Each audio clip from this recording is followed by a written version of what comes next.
Smoke signals from around the campfire.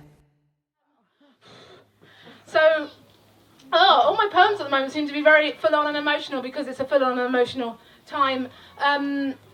So there are good things about the internet as well as bad things about social media. In May, I wrote this poem. I've been sitting up every night reading the news and putting my daughter to bed and just being really overwhelmed by this fear of the future and what was going to happen. And I'm really sensing that, particularly from parents. So I wrote this poem and I put it out on Facebook. And someone really kindly said, "I love that, I'm going to film it." And they went out into the woods. We went out to the woods the next day and we filmed it. And now it's been seen by 70,000 people around the world. Wow. And I've been contacted by people from all over the world. It's been used in a protest in Australia against a power station. It's being made into a big multimedia piece for Philadelphia's main concert hall. It's been incredible. And I'm going to read that one to you, and then I'm going to let you do what you do. But this is that poem, and it's called The Human Emergency. It's getting late. Almost 8:30 on a Tuesday, and my nose is in my daughter's hair again. A forest of sweet jasmine creepers, my tears, salty rain dripping from her bright green leaves. "Why are you crying, Mummy?" she says, flinging her spaghetti arms around my neck. I can't breathe. "I just read something sad on the news," I say. Peel her sticky fingers from her face, shake her off, look away from the blue-grey trust in her eyes, now reflected on the tiny screen in my hand where I can still see David Attenborough's furrowed brows. Oil fields, coal mines, gas lines, pumping clouds of stupidity into the earth's storm-sodden hanky, leaving blood-stained tar in the creases where blue sky meets infinite space, in this place where oceans press plastic kisses to the shore. I try to smile, try to say, "Nothing for you to worry about, my love." But the lie is so big, it fattens my tongue, so I bury my face in her warm skin and breathe her life back in. Back into my body, into my bones, into my mother and her mother before, teachers, tailors, scullery maids. Back, back, back until she's just a link in the chain, not the end of the line, not the last of our kind, not her. And then back even further to the beginning of everything, when we crawled out of the oceans and onto the shore to sit hand in hand under the moon with the mother of us all. And I know one day soon she'll discover the world we have left her.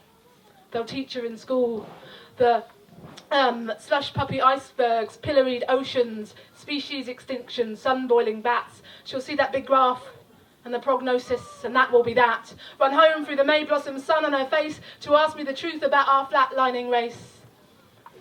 But I'm not a scientist. I'm just a mum, and I'm more scared of that moment than any other to come, because the truth in the hands of despair is as good as a gun. And how can I give her the world just to take it away? You see, I was 5 years old once, clutching my Christingle orange with the jelly tots on cocktail sticks. And I slid open the bathroom door to see my dad at the sink. And picking at the wood chip on the wall, I said, "Dad, Dad, Dad, is there a God?" And he looks at me. Fog on his glasses disguising his face, the weight of my question, the smell of citrus between me and his answer. 1 second, nothing. 2 seconds, he briefly considers.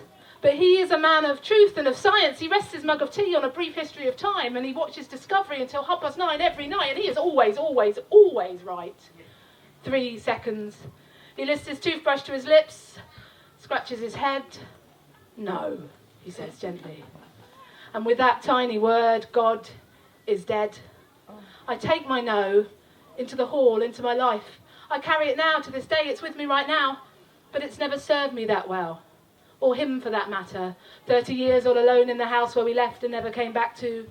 Me, my brother, my mum, and even the cat didn't come back. He just sits every night on his own with his no and his science.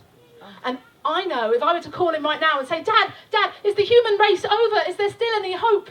He would raise his pipe to his toothless gums and say, "Nope," and continue to smoke. And you know, that might be the truth, but it's not a good answer. And there may not be a God, but I know there is something, powerful magic that weaves all our lives, that loves us and pokes us and wants to evolve and survive. So when she asked me that question about the future of life on this earth, "Dad, I've weighed up your truth, and I don't query the facts, but I question their worth. Isn't it better to say, It's incredibly scary. It's as bad as they say. But you are alive. And you are a miracle. And you know, that has to mean something. And we might be standing at the moment where everything ends, but your generation has the power to save the whole world. And I'm going to help you. Because I've got your back, and I am a miracle too. And guess what? There is something out there more courageous and potent than science, and I believe it will help us. Because I've felt it, and I've touched it, and I've seen it in you.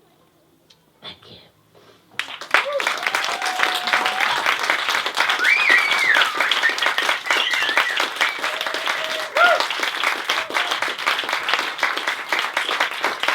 I was extra backing up today because my daughter's actually in here.